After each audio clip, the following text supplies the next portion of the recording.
7절 말씀입니다. 사무엘하 7장 1절에서 7절 말씀입니다. 함께 한 절씩 교독하도록 하겠습니다. 여호와께서 주의 모든 원수를 무찌르사 왕으로 궁에 평안히 살게 하신 때에 왕이 선지자 나단에게 이르되 볼지어다 나는 백향목 궁에 살거늘 하나님의 교회는 피장 가운데에 있도다. 나단이 왕께 이르되 여호와께서 왕과 함께 계시니 마음에 있는 모든 것을 행하소서 하니라. 그 밤에 여호와의 말씀이 나단에게 임하여 이르시되 가서 내 종 다윗에게 말하기를 여호와께서 이와 같이 말씀하시되 내가 나를 위하여 내가 살 집을 건축하겠느냐. 내가 이스라엘 자손을 여기서 인도하여 내려놓고 부를까 내 집에 살지 아니하고 성막과 성막 안에서 받았나니. 합독하겠습니다.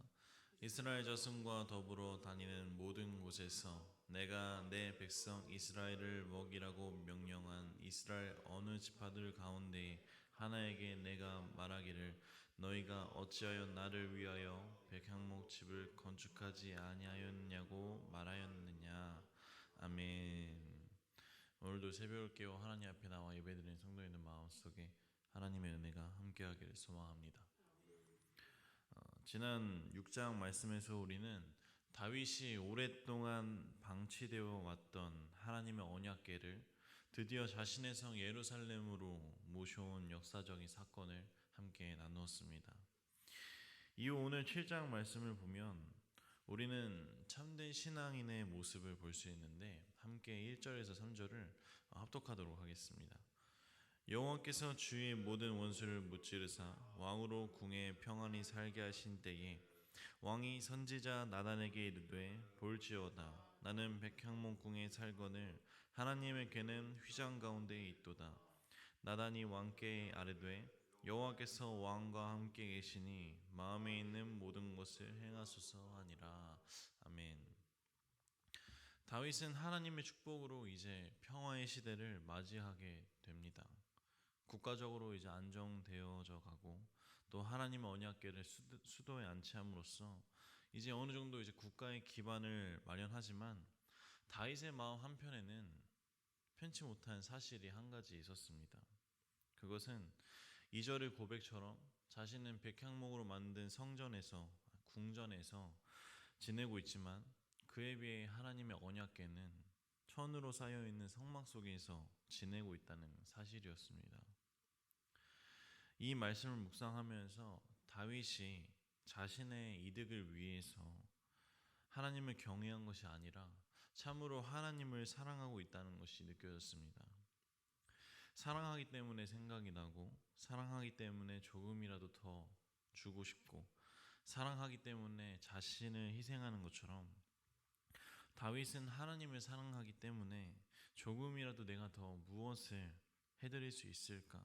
내가 어떻게 하면 더 하나님을 기쁘게 해드릴 수 있을까라는 생각을 했기 때문에 하나님을 상징하는 언약궤가 신경이 쓰였고 결국 언약궤를 모실 성전 건축이라는 소망을 가지게 됩니다. 이 사랑이라는 주제에 대해서 좀 더 나누고자 합니다. 나는 다윗처럼 정말 전심으로 하나님을 사랑하는가? 첫눈에 반했다. 그리고 첫눈에 사랑에 빠졌다는 말처럼 사랑이라는 감정은 갑작스럽게 생기기도 하지만 대개 사랑이라는 감정은 꾸준한 만남과 꾸준한 마음이 쌓여서 이루어진다고 생각합니다. 다윗의 삶은 정말 하나님이 한순간도 안 계신 적이 없었습니다. 다윗이 양떼를 치던 어렸을 때에 하나님은 사무엘 선지자를 통하여서 다윗에게 기름을 부으셨고 사울이 감옥과 칼을 내어주면서 골리앗과 싸우는 것을 도와주었을 때에 다윗은 사울의 칼과 갑옷을 내려놓고 오직 믿음으로 골리앗에게 나아갔었고 또 사울에게 쫓기던 그 순간순간에 하나님께서 함께하사 결국 다윗을 이스라엘의 왕의 자리에 앉히기까지 하나님은 한순간도 다윗의 곁을 떠나지 않으셨습니다. 다윗의 삶은 정말 이렇게 매 순간 하나님과 희노애락을 하면서 삶의 모든 순간을 하나님과 함께 하였습니다. 때문에 다윗에게서 하나님은 떼어낼 수 없는 그런 관계였고 그 누구보다도 하나님과 더 가까웠을 것입니다. 그러나 우리의 삶을 돌아봅니다. 하나님과 늘 동행하며 살아가겠다고 예배 시간 고백하며 살아갔지만 정말 삶의 모든 순간순간 하나님과 동행하면서 살아왔나? 다윗의 삶을 돌아보았을 때 하나님이 먼저 다윗을 찾아가셨던 게 있었던 것처럼 우리의 삶에서도 하나님이 먼저 우리에게 말씀하시고 우리를 찾으십니다. 다윗은 매 순간 하나님을 바라보았기 때문에 하나님이 바라보시는 그 순간을 알고 있었습니다. 하지만 우리는 매 순간 하나님을 바라보았는지 돌아봅니다. 매 순간 하나님을 바라보지 못하였기 때문에 우리는 하나님의 부르심에 하나님의 뜻에 순종하지는 못하였는지 돌아봅니다. 다윗은 하나님을 경외하면서 그리고 더불어 사랑했습니다. 그렇기 때문에 어쩌면 사소한 일일지도 모르는 남들이 신경 쓰지 못한 일까지도 다윗의 마음에는 찔림으로 다가왔습니다. 성도님들은 어떠하십니까? 삶을 살아가면서 하나님의 마음을 신경 쓰면서 살아가십니까? 대부분 하나님의 살아계심을 믿는 자들은 하나님을 경외합니다. 경외한다는 것은 공경하면서 두려워한다는 의미를 가지고 있습니다. 그렇기에 믿는 사람들은 살아가면서 주 앞에서 신앙의 찔림이 있고 세상 사람들과 구별되어져서 살아가려고 합니다. 즉 하나님 앞에서 내가 어떻게 비추어지는지를 염려하면서 살아간다는 것입니다. 그러나 거기서 더 나아가서 하나님을 사랑하는 사람들은 하나님 앞에서 내가 어떻게 비추어지는 것보다 어떻게 하면 내가 하나님을 기쁘시게 할 수 있을지 고민하고 그리고 노력하며 살아간다는 것을 기억하시길 바랍니다. 다윗과 같이 하나님을 사랑하는 이들이 우리 생명나무 교회에 넘쳐나기를 소망합니다. 하나님을 경외하는 것도 물론 중요하지만 진정으로 하나님을 사랑하는 것이 하나님의 참된 제자이며 그리고 자녀라는 것임을, 그리고 하나님 또한 우리가 당신을 경외하는 것에서 멈추는 것이 아니라 두려워하면서 경배하는 것에서 멈추는 것이 아니라 먼저 사랑으로 당신에게 다가와 주기를 원하신다는 것을 기억하시길 바랍니다. 이후 다윗의 변화없는 신앙이 하나님을 향한 아름다운 마음이 하나님을 감동시킵니다. 이때 하나님은 성전 건축에 대한 당신의 뜻을 드러내시는데 함께 4절에서 7절을 합독하도록 하겠습니다. 그 밤에 여호와의 말씀이 나단에게 임하여 이르시되 가서 내 종 다윗에게 말하기를 여호와께서 이와 같이 말씀하시되 내가 나를 위하여 내가 살 집을 건축하겠느냐. 내가 이스라엘 자손을 애굽에서 인도하여 낸 날부터 오늘까지 집에 살지 아니하고 장막과 성막 안에서 다녔나니 이스라엘 자손과 더불어 다니는 모든 곳에서 내가 내 백성 이스라엘을 먹이라고 명령한 이스라엘 어느 지파들 가운데 하나에게 내가 말하기를 너희가 어찌하여 나를 위하여 백향목집을 건축하지 아니하였느냐고 말하였느냐. 아멘.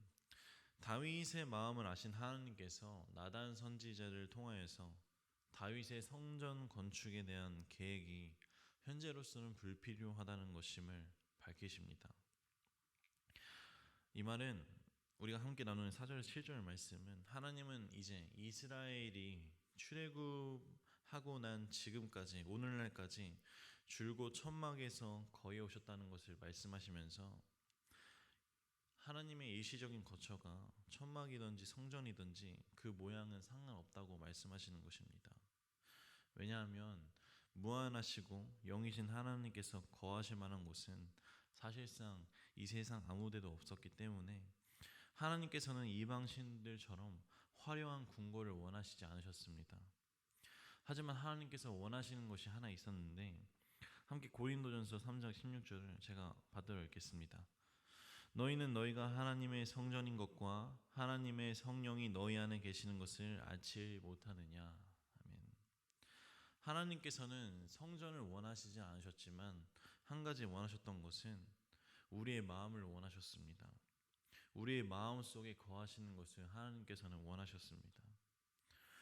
우리는 여기서 주목해야 할 것은 하나님께서 스스로 낮아지셔서 이스라엘 백성들이 광야에 머물렀을 때에 함께 천막에서 거하시고 이스라엘 백성들이 오늘날까지 가나안 땅 아니 예루살렘의 성전에 오실 때까지 안치되어질 때까지 사랑으로 이스라엘 백성들을 인도하셨다는 것입니다.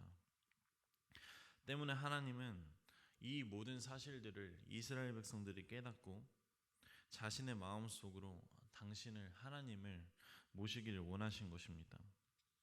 그러므로 이 시점에서 다윗과 이스라엘에게 먼저 요구되는 것은 성전 건축이 아니라 자신들을 인도하시고 보호하시기 위해 천막에까지 낮아지신 하나님의 사랑을 깨닫는 것이었습니다. 만약 백성들이 이 하나님의 사랑을 깨닫지 아니하고 먼저 성전을 건축하였다면 아무리 화려한 성전을 건축한다 할지라도 백성들은 보이지 않는 하나님보다 눈에 보이는 성전의 마음이 쏠릴 것이 뻔하였기 때문에 하나님은 먼저 성전을 건축하기보다 백성들이 신령과 진정으로 예배를 드릴 준비가 되기까지 다윗의 계획을 미루신 것입니다. 정리하겠습니다.